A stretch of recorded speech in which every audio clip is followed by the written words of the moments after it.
Stay strong. The memories you don't hear on the other stations. Your favorite songs are on Magic 95. Greetings, radio friends and listeners. We are back. This is Brother Rhymes, the CWOD radio broadcast. And I just want you all to understand. I sometimes I don't get carried away in the sense that I've lost my connection. It's just that I have outline I try to follow sometimes, and when I get to rolling down this hill of life, I get to moving so fast and I hit my brakes, but they don't work. And that's what happened this moment. Y'all take it for love. I normally always try to get my guests 15 after the hour, 15 within the hour. But we got Miss Bentley in the studios, and she's from Brooks County. We're going to hear from her, and then we're going to get to the beef of what I had for you all today, which is dealing with the analysis impediments. And the reason we do that is because that's dealing with the money. And you can have all the Jesus you want and all the Islamic faith that you want and follow the son of Amram and Yoshabel Moses to the T.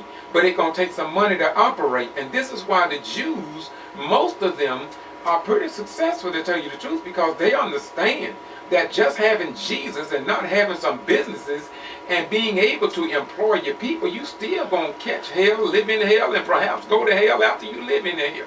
But now look, Brooks County has a representative here in the studio. How you doing, my beautiful sister? I'm doing great. All right. You was talking to me as I pulled up.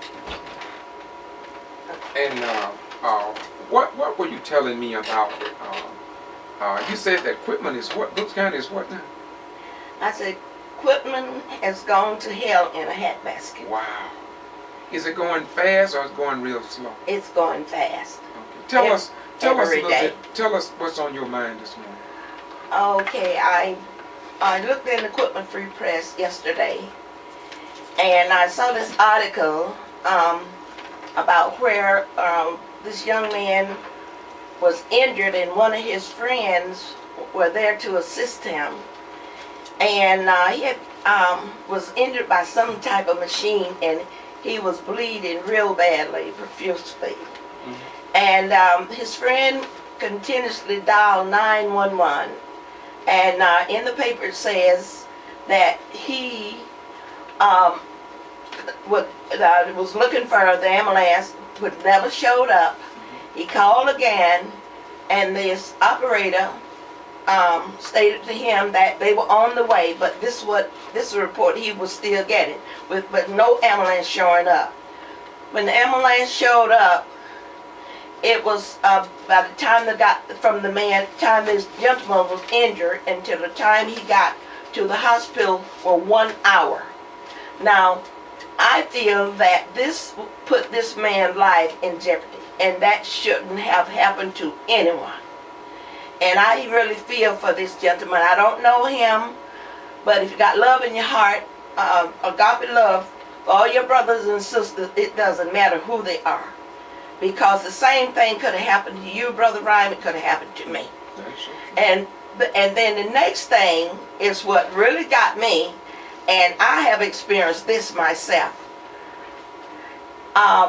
They charged this man, after that bad service, they charged this man $800.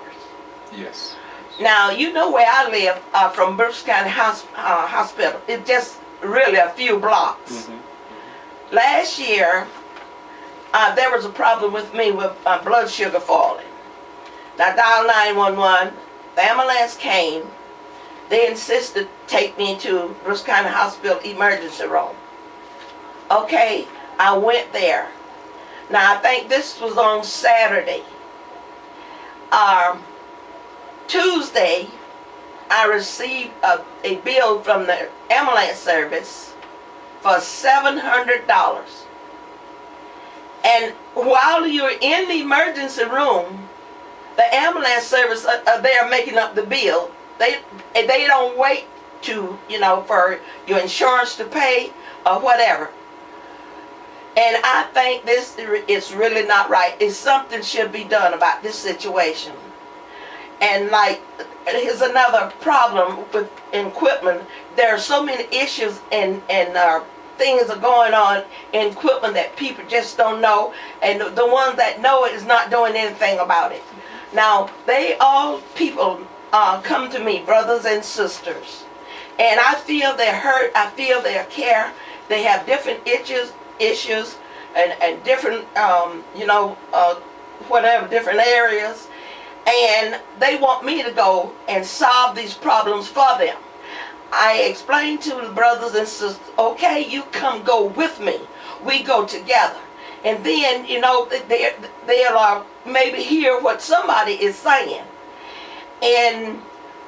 But these people, they will not show up when they promise they're going to show up. I want to let my brothers and sisters know, I'm out there doing everything I can fighting for you. Fighting for you, fighting for me, fighting for our city, fighting for our county. But I just can't do all this alone. We've got to come together and do something together. If you got a toothache, brothers and sisters, you can't solve it sitting home. Amen. You've got to go to a dentist to get this problem solved.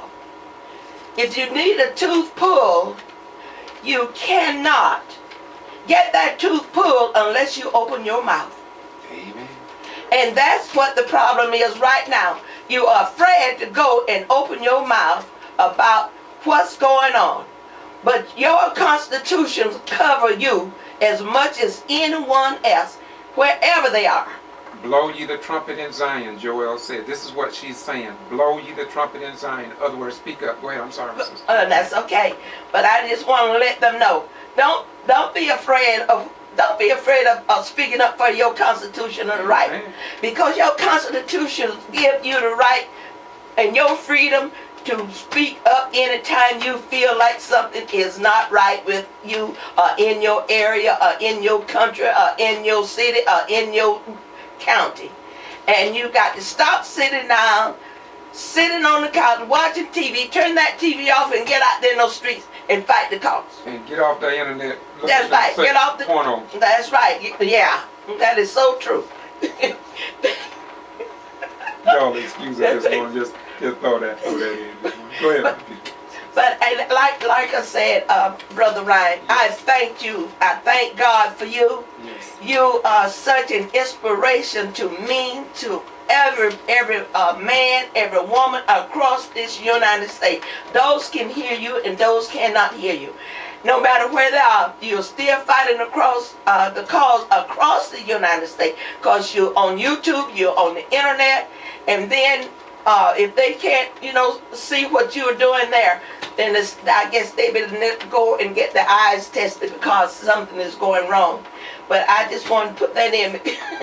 I just want to put that in because no matter what you do, how much you holler, just like Martin Luther King, out of all he did for us, do you know there's still some hanging on in the back of the closet? Yes. They just won't come out that closet. Yes. But I'm right with you. No matter what you do, I'm with you. Thank you so much. They are living in fear, and it's so sad that so many people are living in fear, and they refuse to blow the trumpet in Zion. And Zion is to blow the trumpet where the people are. It don't mean to blow the trumpet when you get home and talk about all the problems in our community, or go to McDonald's or Walmart and talk about what's going on. But when it comes down to taking a stand at city council meetings and public arenas, as well as, a lot of times you don't have to go to city council. There are a lot of people in this community who are doing great work, and we don't know about it because they don't even want nobody to know about it. And so I commend you all who are doing that. And don't ever think that I'm downing the people who are working so fervently and forcefully behind closed doors and never want the attention, because that's really what Jesus said anyway. There are attorneys in this community that is doing a great work. There are pastors who are doing so, oh my God, you can't touch them. But it's just that we don't know what they're doing too often. And a lot of times, in my most humble opinion, if we had a newspaper, or I'm going to tell you, I rode with Channel 6 yesterday for that. And so people are waking up, and those people who don't want to be inclusive in including everybody. And by the way, I talked to Samantha this week, and at some point, the Mayor Gail is going to find connections. Miss Samantha's supposed to call the owner of this station, and I say it to her and to all you elected officials who are listening, and to everybody. I want you to know one thing. All I want to see in this community, number one, is for all the citizens, not just conservative radio station, but all radio stations, if that's their own TV, that all citizens will be notified before our council and county commissioners meeting in the same manner. The conservative stations on Chris Beckham or Scott James show shouldn't be the only outlets wherein when the governor come in next week, he's only going to be on those stations, and it's like other people are locked out. And I'm not down in anyone. I commend them for getting them to come on their station, but I believe that the governor represents all of us. Amy Carter this week, all of them, they represent all of us, and so we got to make the connection. Now, we also got to realize when we vote, the people that we vote into office, and let me say this while I'm at this. Isn't it strange that here in Valdosta and a lot of rural areas that cities and towns have what they call non-partisan elections? Yeah, y'all dig that? Non-partisan elections on the local level, but when it comes to the state, they are partisan. And when it comes to the national election, they are partisan. But in the local, they say non-partisan. Now, why you use the term non-partisan? We know who's represented under that non-partisan banner. So why don't they just get the heck out of that and close that bamboozlement system, shut it down, and let us know who the real Democrats, who is the real Republican-crats, who are the real independents, and who are the Green Party, and who else is coming up from the bottom. Why don't they get rid of that? I'm telling y'all, y'all better wake up. You had better wake up. They gonna shove anything down your throat, and once you see your stomach sticking out, you're gonna wonder what you ate. That's right. Now, I'm gonna have this Bentley back, but let me say this because this is the gist of what I want to do this morning. The analysis of impediments that G.B.R. came in. Now, a lot of you may not understand that we're dealing with the money. And see what happened, y'all. And see, they won't go into depth to break this down for you. Before Councilman Wright, and I've said this to you all again, I'm going to say it again because I want you all to understand that it's not a game being played on our part. There's possibly a game being that have been played, not even by your present council members, because the people on council members now, except for a few, probably don't go back when all this junk started. And when I say junk, I'm talking about excluding the people who the federal government set up a system to try to pull people up from the bottom. And so the federal government, you get these grants and there are stipulations with them. Number one, the people in these affected areas mostly get first shot at employment. If you got a contractor who is certified, they should get some a step up and not a step or a kick out of the system of the money. Now, back in the 50s and 60s when things happened, or 70s anyway, I know in Thomasville, they always put a black man over the black community in terms of building houses, etc., etc. But the owner of that black man was usually a European. And so those federal dollars came in because they had what they call a front man. And so the front man looked like a black man, but in his mindset, he really was a white man. And he wasn't really a white man. Well, he was a white man, but he wasn't a white right man, possibly. And I say that because of this. I was talking to a white guy down at Huddle House the other day. And a lot of things that he said, by the way, he reads my blog too. I didn't know that until the other day. But everybody's welcome to my blog because my blogs and my YouTubes on Boston G.B.R. represent me. You won't find no venom of hate because there is no venom of hate in me. I've been doing this since 1975. I did this before I got out of the military. I worked with SWAPO in trying to dismantle apartheid in South Africa in Tucson, Arizona. And we were successful in that. I sat on the stage with Jesse Jackson when he was running for president of the United States in Tucson, Arizona, the university there. So I didn't just start doing this. But what I'm saying to you is that sooner or later, if a person is about hate, hate will be reflected in the mirror or in some of the pictures that he takes. But there is no hate in me concerning any other people, because for me to hate a white person is to hate myself. Because I understand that in the word hate itself, in the last three letters is A-T-E.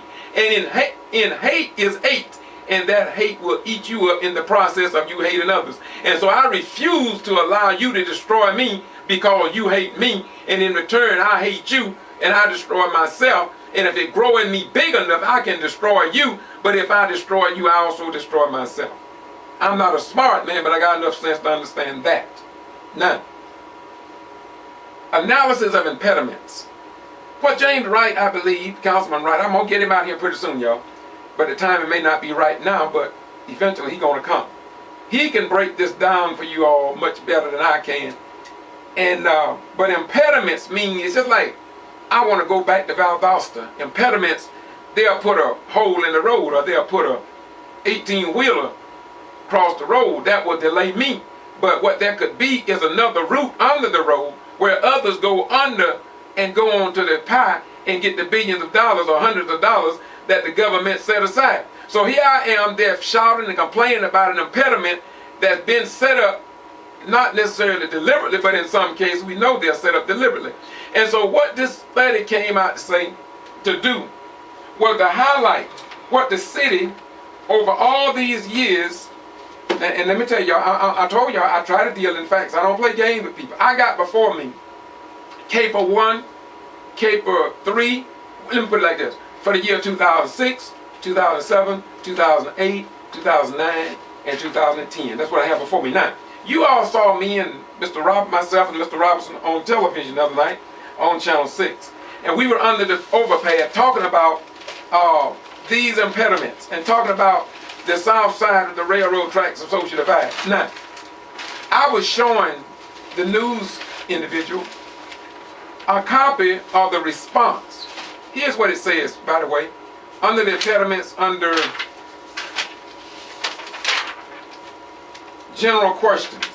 And these are, they want to know what the city is doing in terms of trying to come in compliance with what has been identified through an analysis. They do the analysis every 5 years. Okay, 3 to 5 years, I think.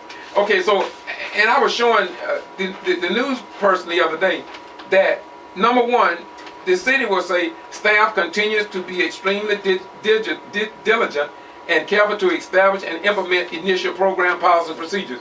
Now, I'm not going to read all this because it's quite long. Now, that's for the year 2006. Now, they already identified some problems, but they say we are continuing. I'm not criticizing everybody. The record speaks for itself. All right, I'm going to 2007. Pretty near says the same thing. Staff continue to be extremely diligent and careful in establishing and implementing initial program policy procedures, the first, and on and on. Now, 2007, they say pretty near the same thing. Not in the first, second paragraph, but in the third paragraph, it says staff continues to be extremely diligent and careful. But look, let me go on. 2009, okay? Now, it's a little different. It's different in that they give figures, they give names. The city of Valdosta attained the goal of providing first home buyers education.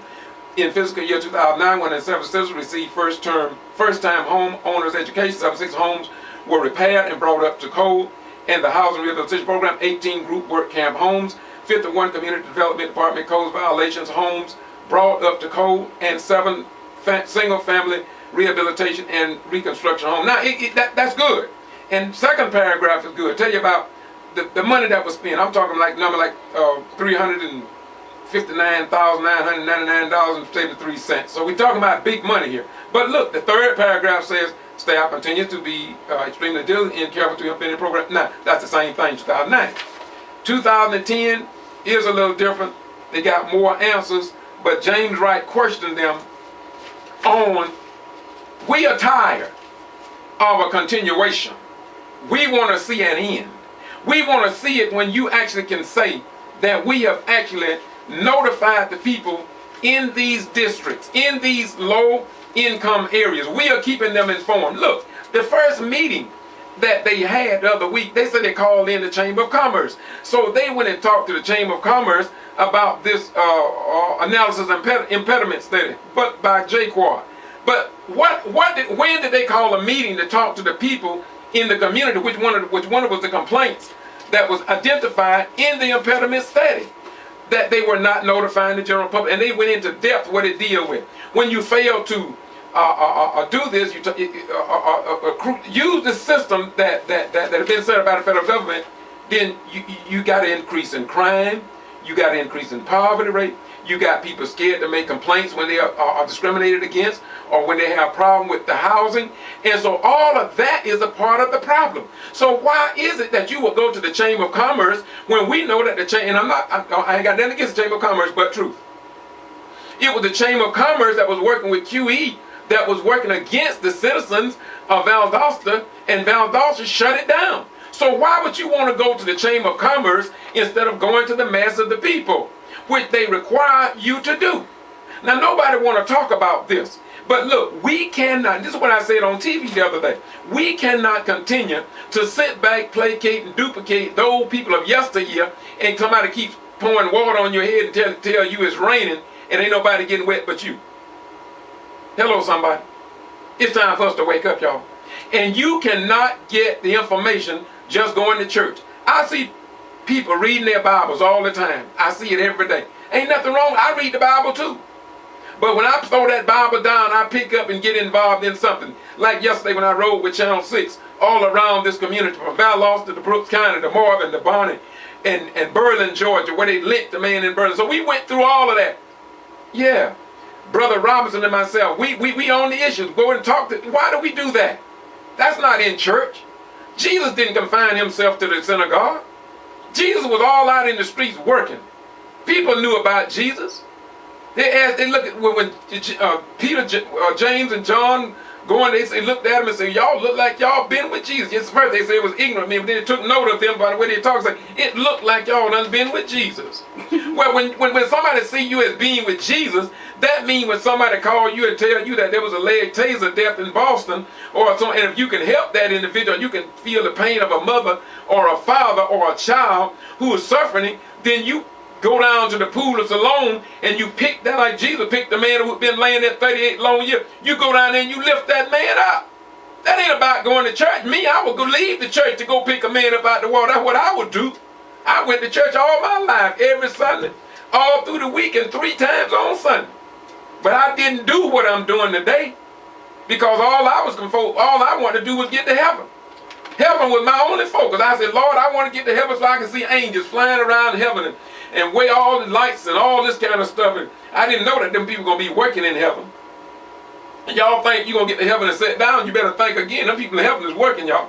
So if you might have been unemployed down here, when you get up there, you got a job to do. You'll be worshiping Jesus day and night. They won't be sitting still then. Go ahead, sister. What is in that?